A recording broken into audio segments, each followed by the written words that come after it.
So, it's been 5 generations of Windows since 2001, each release possessing its own exciting and new features. Most of the time. But aside from features, how well does each actually run? How is performance impacted over each release of Windows? So here are the versions we're looking at. Windows XP, Windows Vista, Windows 7, Windows 8.1, and the latest version of Windows 10 at the time of this recording.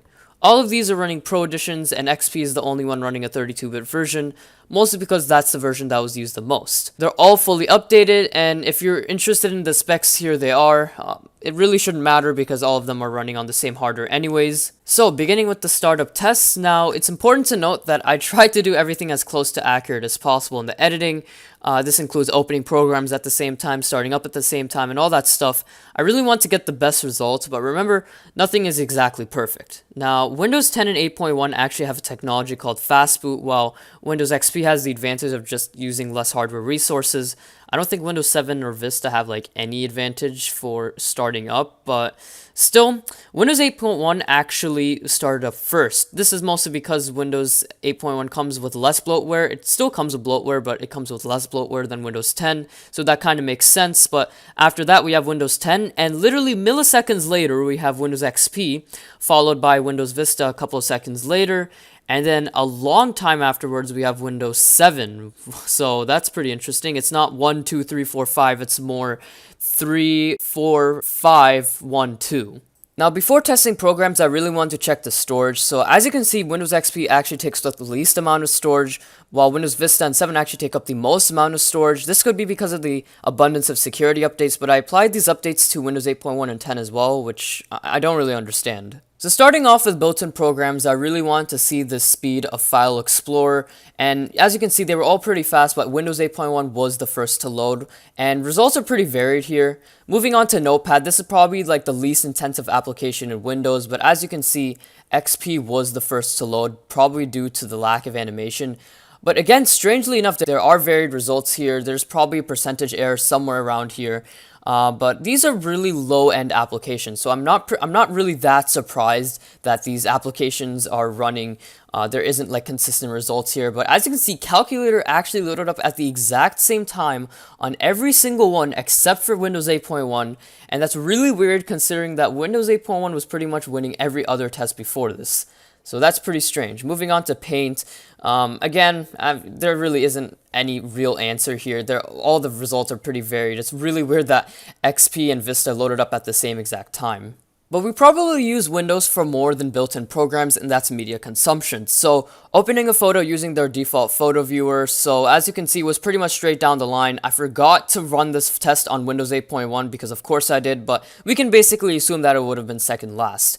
Then moving on to opening a video using VLC Media Player. Strangely enough, Windows 7, this was the first time it came first in a test. Then it was Windows 10, then XP, then 8.1, and then Vista. So strangely enough, these results are also varied. And also, I decided to use a variety of applications. Some of them are using same versions, some of them are using different versions. So I decided to use Windows Media Player to open this video file. And Windows XP and Vista doesn't even support the proper codecs for MP4 files. But as you can see, results are pretty similar. Moving on to web browsers, I really want to check the installation speed of Firefox 52.9 ESR in every single one of these. Of course, this is mostly dependent on my hands and reaction time, but I tried to do it as accurately as possible, as I said before. And the reason why we're using Firefox 52.9 ESR rather than the later versions is because older versions don't support the later versions, and I want it to be as fair as possible. So known as the bad operating systems by the public actually outperform the good operating systems, so that's pretty ironic actually. But when we open the web browser itself, it's actually a completely different story. So newer is technically better here. Windows 10 opened up Firefox first, while Windows XP was last, and it was pretty much straight down the line, and Windows 7 and 8.1 has some slightly different results. But anyways, moving on to YouTube.com, this was it doesn't really have any impact on operating systems, really. This was mostly dependent on the web browser, and as you can see, it's pretty inconsistent overall, so I'm not really surprised that Windows 10 did better, but actually, Windows 10 might have better compatibility with Wi-Fi drivers or something like that, but I'm not really sure. So anyways, it doesn't really matter. But moving on to Microsoft.com, 3 of them loaded up at the exact same time, while 2 of them loaded them last at the exact same time. Interesting results. One of the most used programs in Windows, at least I think it's one of the most used programs in Windows, is Office software. Now, I used Office 2010 because that's like literally the only version that supports all of these, and as you can see, there was an activation message, so I really wanted to base it off the activation message because that's when really it loads up completely. But as you can see, Vista loaded up first, and Windows 10 was actually very, very slow. After that, 8.1 was first with PowerPoint 2010, while Windows 10 is extremely slow. I don't know why. Then moving on to Excel, the same thing. Windows 8.1 was first, while Windows 10 was really, really slow. I'm not really sure what's going on here. So Windows 10, not really looking good. And this is a frequently used application, so to see Windows 10 performing really bad with that is quite disturbing. Next, I really want to test the speed of how fast a USB can transfer a very large ISO file, and all of these are using the same exact USB and ISO file, so it should be pretty fair. And first up was actually Windows Vista, and then right after that we have Windows 7, so file transfer is actually pretty good on Windows Vista and 7.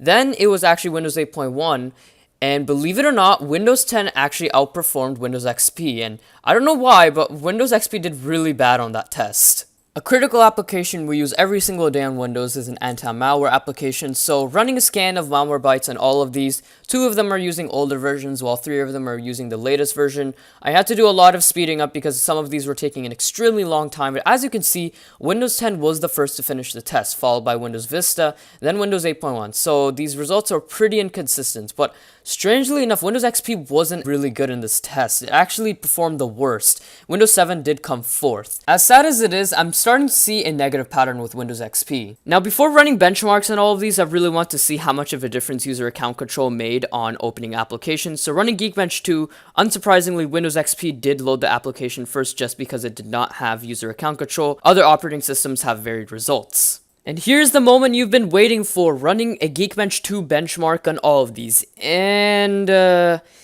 yeah, Windows Vista performed the best, so yeah, I don't know what to say. Windows XP actually performed really bad, and Windows 10 was last, which is the only thing I was expecting. And this really teaches us a lesson, and it's that if you're looking for a computer and you're looking for good speed, don't focus on the operating system. The purpose of an operating system is to provide a user interface that allows the user to use a computer with ease, not speed. I mean, it matters, but not that much. And either way, we just saw so many varied and inconsistent results that frankly, the operating system doesn't really matter at all. Some of these operating system speeds could be hardware dependent, but don't quote me on that. But if I were to pick which operating system did the best, I'd definitely say Windows 8.1, strangely enough. It did really well in all of these tests, and I really don't know why. Worst being XP in my opinion based on the results, but this could mostly be because of the lack of optimization for most programs. I mean, they're compatible enough to run, but they're probably not optimized properly. So don't let that put you down if you're really upset about XP's results. And let's finish this off with a shutdown test. Now, Windows 8.1 just wins just straight out of the box, and then Windows 10 comes out a second later. Then we have to do a little bit of waiting for the other operating systems, but a little bit afterwards, we see that Windows 7 does come third.